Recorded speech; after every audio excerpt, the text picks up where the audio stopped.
et bienvenue à bord, je suis le capitaine Steffi Wolf et je vous embarque aujourd'hui pour une nouvelle vidéo, pour un nouvel update lecture, celui du mois de décembre. Et comme du coup c'est la toute première vidéo qui paraîtra sur la chaîne en 2025, j'en profite bien évidemment pour vous souhaiter une excellente nouvelle année 2025. Et on peut dire que j'ai terminé l'année 2024 en beauté, étant donné que les 4 livres que j'ai lus en décembre, je les ai vraiment beaucoup aimés. L'un d'eux est même un coup de cœur, on en parle tout de suite. Alors ce quasi coup de cœur, je ne l'ai malheureusement pas en ma possession, puisque c'était un prêt d'un élève. Il s'agissait de L'Éden des sorcières, le tome 1, de Yumeji, ou quelque chose en genre, où l'on y suit en fait une jeune fille qui est accompagnée d'une espèce de loup, qui est à la fois loup et plante, et vraiment j'ai adoré cette lecture. Alors déjà c'est un manga, et franchement moi les mangas c'est pas trop mon truc, mais cet élève il souhaite vraiment me faire découvrir son univers, j'ai l'impression. Et si le premier manga qu'il m'avait prêté n'avait malheureusement pas vraiment été à mon goût, j'avais aimé mais sans plus, là il m'a dit madame celui-là je suis sûre que vous allez aimer.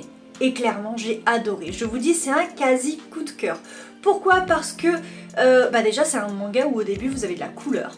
Et moi ce que j'aime pas dans les mangas c'est le fait que ce soit en noir et blanc. Même si franchement parfois les dessins sont assez expressifs pour que la couleur vous puissiez l'imaginer par vous-même. Et bien là au début on a quelques illustrations en couleur et ça c'était fort appréciable de mon point de vue. Et puis surtout, l'histoire en fait, l'histoire de cette jeune fille qui est une sorcière, mais qui est une sorcière pas vraiment douée puisqu'elle n'arrive pas à parler aux plantes et à entendre les plantes puisque c'est là leur don en fait. Ils vivent dans un monde qui a été abandonné par la nature et il y a juste un endroit, donc l'Éden des sorcières, où on a des sorcières, plus précisément 2 en réalité, ici dans ce tome-ci en tout cas avec une vieille femme et puis une vieille sorcière qui apprend, qui enseigne son savoir à la jeune fille dont j'ai oublié le prénom, je suis désolée, je vous mettrai ici quelque part. Mais malheureusement cette jeune fille n'est donc pas très douée, elle n'entend pas la voix des plantes et pourtant lorsque sa grand-mère, cette grand-mère va décéder, elle lui cède un animal, un esprit animal qui est donc entre l'animal et le végétal puisque c'est un loup fait à moitié de poils, à moitié de plantes et qui est assez extraordinaire. Et moi ça m'a rappelé en fait deux animés que j'aime beaucoup et que je vais aller chercher. Il s'agit donc ni plus ni moins de Wolf's Rain, donc alors je saurais pas trop le prononcer je crois, je ne sais même plus de qui c'est, tout ce que je sais c'est que j'ai il me semble 7 DVD comme ça dans lesquels il y a 4 épisodes à chaque fois et ici c'est pareil, vous avez un loup et vous avez une fille fleur, donc vraiment c'est c'est l'esprit loup et nature quoi, et ils cherchent leur paradis qui va leur être qui ne peut être atteint qu'à l'aide de cette fille fleur. Donc vraiment l'Éden des sorcières, Éden, loup, paradis, voilà. Et puis bien évidemment, comment parler d'animé, comment parler de loup, comment parler de nature sans parler de Princesse Mononoke. Évidemment que l'Éden des sorcières m'y a fait penser, mais c'est une évidence. Voilà, bref. Donc voilà, ces 2 animés, je les ai retrouvés dans ce manga et je n'ai vraiment qu'une envie, c'est de m'acheter la saga entière. Donc d'après ce que j'ai compris, il y a 7 tomes. Est-ce qu'il n'y a que 7 tomes de parus ou est-ce que c'est la saga entière, les 7 tomes? Je l'avais mise sur ma liste au Père Noël, sauf que cette liste en fait je l'ai juste préparée avec ma fille pour qu'elle puisse faire sa liste. Et donc je ne l'ai donnée à personne et donc vu que moi je ne me suis pas acheté mes cadeaux, et personne ne me les a offerts. Voilà, mais bon, c'est pas grave, hein. Dans tous les cas je sais que je m'achèterai cette saga, peut-être pas en janvier parce que les mois sont durs au retour des fêtes, mais voilà, c'est vraiment une saga que j'ai envie d'avoir, que j'ai envie de lire, et même ce tome 1, moi qui n'aime pas relire, j'ai envie de le relire pour le redécouvrir et pour pouvoir lire la suite après. Vraiment je l'ai adoré et j'y ai mis la note de 19,5 sur 20. Pourquoi pas 20 sur 20 honnêtement à l'heure qu'il est, je n'en sais rien. Et pourquoi c'est qu'un quasi coup de cœur et pas un coup de cœur, je sais pas. Peut-être le fait que ce soit un manga qui me... Ah, quand même. Mais je sais pas, oui. Peut-être le fait aussi que cette fillette soit une fillette et pas une femme un peu plus adulte comme on peut avoir dans Princesse Mononoke par exemple. Toujours est-il que si j'ai adoré, en dehors du fait que ça me rappelait ces deux animés que j'adore également, c'est également parce que vous avez à la fois plein d'actions dans ce manga, chose que je n'avais pas trouvé dans le précédent prêt que m'avait fait cet élève. Donc beaucoup d'actions mais aussi de l'émotion, la nature qui est présente, enfin, sans l'être du coup. Vraiment j'ai beaucoup aimé l'idée et puis les dessins sont tout bonnement géniaux en fait. Donc voilà. Ensuite, dans le cadre du Cold Winter Challenge, d'ailleurs le précédent aussi finalement je l'avais glissé dans le Cold Winter, donc dans le cadre du Cold Winter j'avais sélectionné dans ma palle Plat de résistance, le tome 3 de Meia des Blondes aux éditions Urban Fantasy, pas du tout, aux éditions Bookmark par Melodysmax qui m'a été gentiment dédicacée lorsque je suis allée la voir. Alors j'adore cette série de manière générale, hein. Meia des Blondes c'est un personnage que j'ai appris à aimer dès que j'ai découvert le premier tome. Et puis donc je la suis, hein, voilà. Le personnage que l'on voit ici derrière, Nathan, je l'apprécie également beaucoup. Et ce tome-ci en réalité il est un petit peu différent des autres. Autant dans le premier tome et dans le deuxième tome vous avez Meia qui est démon de la gourmandise de son état, certes, mais qui est sous couverture sur Terre et qui doit avoir un job déjà, c'est mieux, et qui donc s'occupe de stars et les aide à nager un peu dans la faune qui les attend et à côté de ça il y a toujours une enquête liée bien sûr à la personne qu'elle soutient dans son métier et voilà. Sauf qu'ici en fait Meia elle n'est pas sur Terre, elle est, je crois qu'on le voit ici en fait, elle est en enfer. Donc déjà dès la première phrase en fait que vous avez sur la couverture, pour une démone de la gourmandise, l'enfer n'a rien d'appétissant. Clairement pas, puisque là-bas ce qu'on mange c'est peu ragoûtant pour elle. Elle préfère la nourriture bien humaine parce que ça c'est ce qu'on sait faire le mieux, d'après elle. Bon, c'est peut-être pas faux non plus, hein. Et donc cette démone de la gourmandise se retrouve en enfer et pour elle, c'est vraiment l'enfer. Alors que l'enfer est censé être leur pays, hein, enfin leur maison, leur chez eux, hein, leur chez soi, bref. Voilà quoi, c'est chez eux l'enfer vu que ce sont des démons. Elle ne semble pas y être la bienvenue. Déjà elle est enfermée dans des geôles alors qu'elle n'a rien fait. Donc pour elle c'est une erreur, sauf qu'elle ne peut pas elle-même mener l'enquête puisqu'elle est enfermée. Donc en fait l'enquête déjà va être menée par d'autres personnages. Et ça c'est bien évidemment très intéressant. Ce qui est intéressant aussi c'est de voir l'enfer concocté par Melodysmax. L'enfer traversé par son héroïne, et puis les relations entre les personnages qui dans ce tome-ci évoluent énormément. Et j'ai beaucoup aimé ça également. Donc pour toutes ces raisons, j'ai mis à ce tome-ci la note de 17,5 sur 20. Je ne peux que vous recommander cette saga que j'ai moi-même hâte de terminer avec le tome 4, parce que oui, malheureusement il n'y a que 4 tomes, mais que l'on se rassure. J'ai ici Cœur ailé qui est une histoire qui se déroule dans le même monde mais qui vaut mieux avoir lu après les 4 romans parus chez Bookmark. Donc voilà, malheureusement j'ai pas le 4e en ma possession, mais il est certain que la prochaine fois que je verrai Melodysmax, je lui prendrai le 4, qu'elle me le dédicacera, comme elle l'a fait pour le premier, le deuxième et donc le 3e. La 3e lecture que j'ai faite en décembre, c'est un de mes plaisirs coupables, puisque c'est la saga d'Elise Kova avec ses Married to Magic, je sais pas quoi exactement là, donc dans l'univers de une danse avec le prince Faé et un pacte avec le roi elfe. Ça c'était le premier, un pacte avec le roi elfe, que j'avais beaucoup aimé. Une danse avec le prince Faé un petit peu moins, un duel avec le seigneur vampire. Comment vous dire que je me devais de le prendre et je suis dégoûtée. Il est abîmé. Non, franchement, je suis dégoûtée. Donc, aux éditions Big Bang, qui est une édition de chez Castlemore. Donc, voilà, en relié, en jaspé, en tout ce que vous voulez, en magnifique, avec les illustrations qui vont bien. Voilà, donc ça, c'est vraiment mon plaisir coupable. En plus, là, il était question de vampires. Et en plus, franchement, je me suis, mais alors, régalée.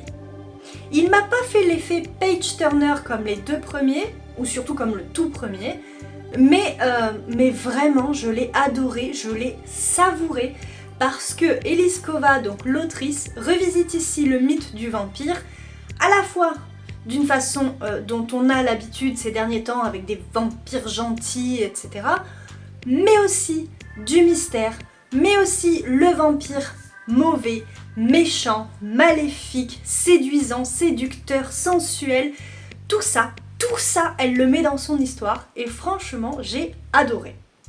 Parce que oui, c'est de la lecture young adulte. Oui, ça s'adresse à un public qui n'est normalement pas moi, enfin pas de mon âge en tout cas, mais waouh, qu'est-ce que je me suis régalée à lire ça.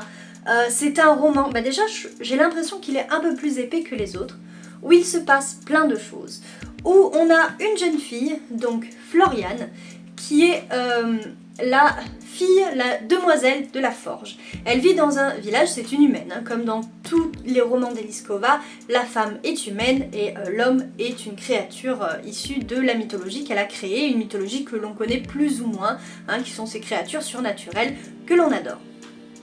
Et donc Floriane, la demoiselle de la Forge, vit au hameau du chasseur, et elle a pour mission, pour destin, donc, de forger les armes des chasseurs qui, eux, doivent donc tuer les vampires avec, comme Saint Graal, s'ils y parviennent, tuer le seigneur vampire, puisque en le tuant lui, ça tuera, ça éliminera, ça éradiquera la race des vampires.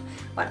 Et donc elle est la demoiselle de la Forge, elle est super importante au village, mais elle est aussi intouchable, puisque, du coup, seul le maître de la chasse peut choisir son mari, personne ne peut la toucher tant qu'elle n'est pas mariée, et puis seul son mari, bien sûr, aura le droit de la toucher lorsqu'elle sera mariée à lui.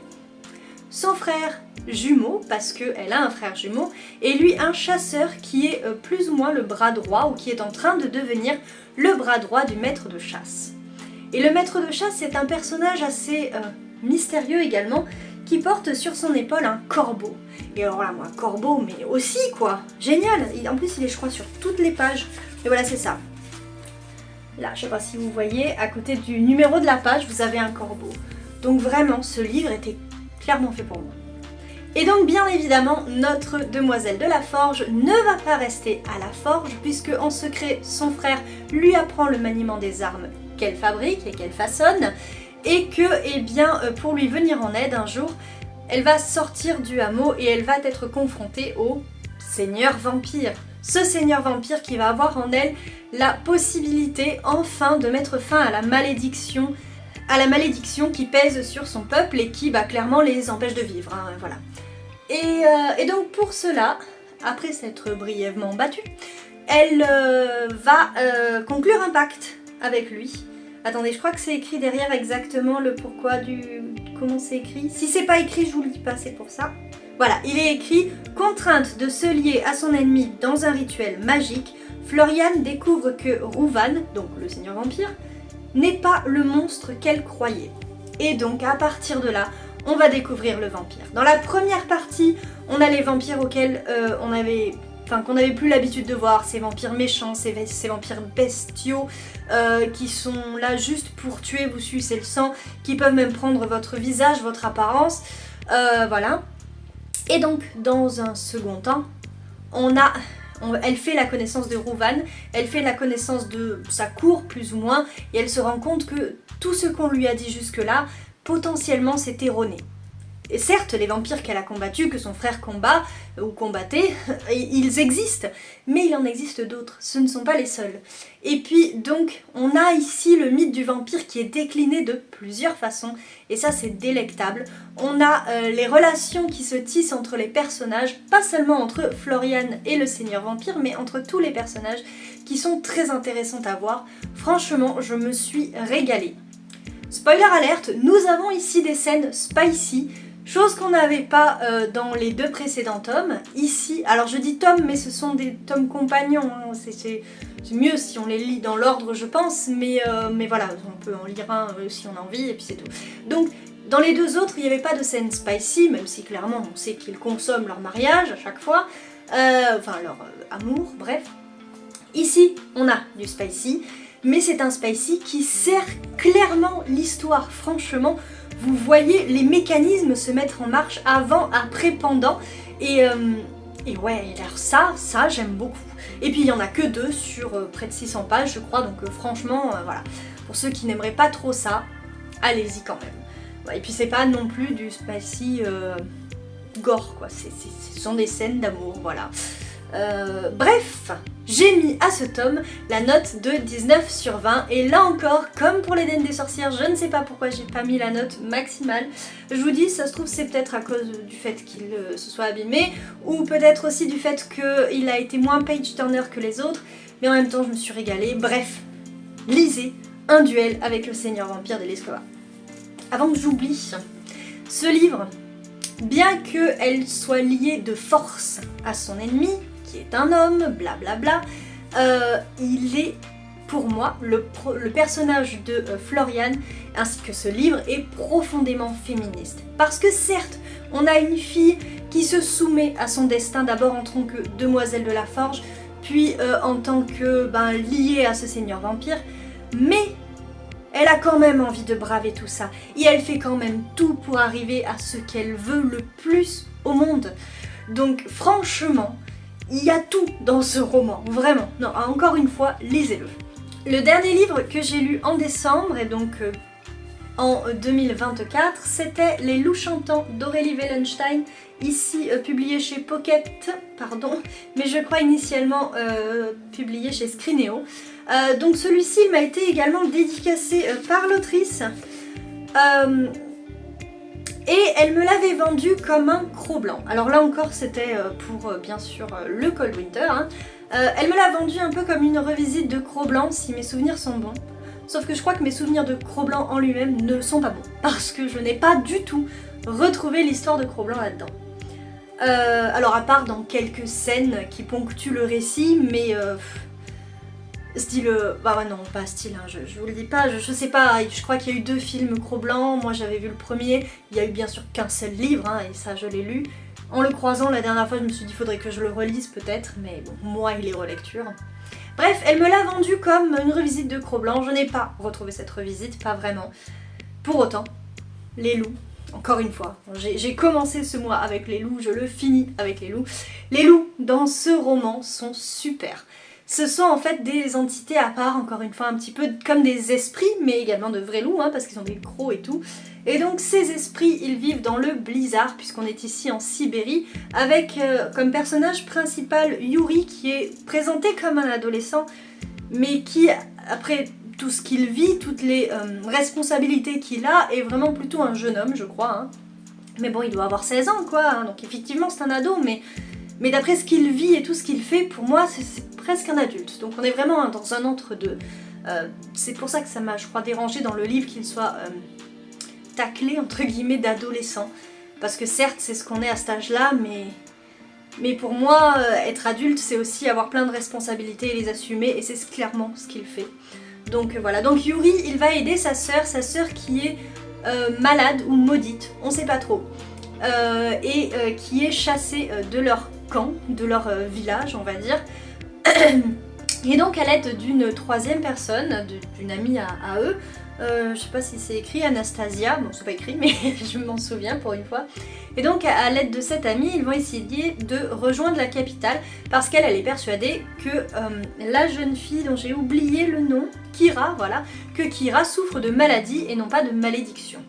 Mais bien sûr, le chemin jusqu'à la capitale est très compliqué, il est semé d'embûches. Déjà, il commence pendant 2 jours dans le blizzard, et vraiment, vous êtes dans le blizzard. Aurélie Wellenstein arrive à vous faire vivre ce blizzard, à vous faire vivre le danger, le vent, le froid, tout ça, l'engourdissement des membres, elle arrive à vous le faire vivre, et ça, franchement, c'est fort, parce que... Voilà, donc vraiment, lisez-le en hiver, ce roman. Et pourtant, en Provence, il fait pas super froid, donc voilà, mais on arrive vraiment à se l'imaginer. Je crois qu'il y avait beaucoup de vraiment. Voilà, les loups, évidemment, sont superbes. Ils parlent à Yuri, puisque Yuri a ce don de parler aux animaux, d'aller s'insérer dans l'esprit des animaux. Et donc, les loups étant des animaux, et bien évidemment, il les entend et il peut leur parler, ce qui n'est peut-être pas trop une bonne chose étant donné qu'il ne semble pas lui vouloir que du bien. Ce que j'ai aimé dans ce roman, c'est qu'on est entre réalité et surnaturel.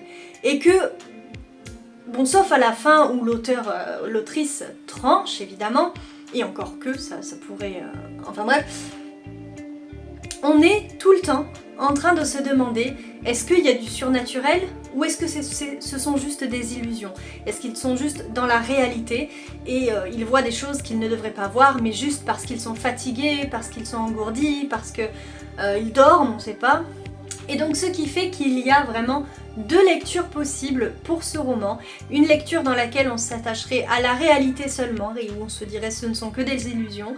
Et une lecture dans laquelle on se dirait c'est du surnaturel, ces loups-esprits existent et sont dangereux au sens où ils veulent du mal, etc. Où il y a des créatures. Et en fait les pires monstres dans ce roman sont d'une part la nature avec ce blizzard, etc. Le froid glacial. Mais d'autre part également les êtres humains. Déjà en premier lieu le village, les villageois, le chaman qui dirige le village, qui dit que sous prétexte que la jeune fille est malade, elle doit être exilée parce qu'il faut protéger le village de la maladie ou de la malédiction, peu importe comment on appelle ça. Voilà, donc déjà il vire une gamine qui a genre 14 ans, hein, à peu près. Donc voilà, il la vire, il la met dehors, sachant que dehors elle va mourir. Donc ça c'est déjà horrible. Et ensuite pendant leur voyage ils vont rencontrer également d'autres hommes qui sont tout aussi monstrueux en réalité dans leur fanatisme. Et voilà. Et donc j'ai aimé cette lecture au sens où je l'ai trouvée bien construite, où, enfin le roman est bien construit, où j'ai aimé cette dualité entre réalité et surnaturel, mais ça n'a pas non plus été la lecture du siècle, la lecture de l'année, parce que j'en attendais peut-être beaucoup trop, parce que la précédente lecture que j'avais faite de l'autrice m'avait beaucoup plu, donc je pense que c'est ça, mes attentes étaient très hautes, et je me suis retrouvée avec un livre entre la jeunesse et le young adulte qui savait pas trop se placer, et voilà, et ça m'a un petit peu déçue. Voilà pourquoi j'ai mis à ce roman la note de 14,5 sur 20. Si vous voulez en savoir plus sur les 4 livres que je viens de vous présenter, du style la plume exactement de l'auteur, de l'autrice, ou les personnages, etc., je vous invite à aller sur mon site steffiwolf.fr où vous avez des avis un petit peu plus détaillés. Si vous avez apprécié cette vidéo qui maintenant est terminée, vous pouvez toujours lui mettre un petit pouce vers le haut, cela me fera plaisir. Vous pouvez également me dire en commentaire si vous avez lu l'un de ces livres, s'il vous plaît, s'ils vous font envie, ce que vous voulez. Et bien sûr, si vous n'êtes pas abonné à cette chaîne, je vous en prie, faites-le. Désolée pour les petits bugs de fin. Bref, quoi qu'il en soit, il est temps pour moi de vous souhaiter une excellente navigation sur YouTube et de vous dire à très vite pour une prochaine vidéo. Tchussy!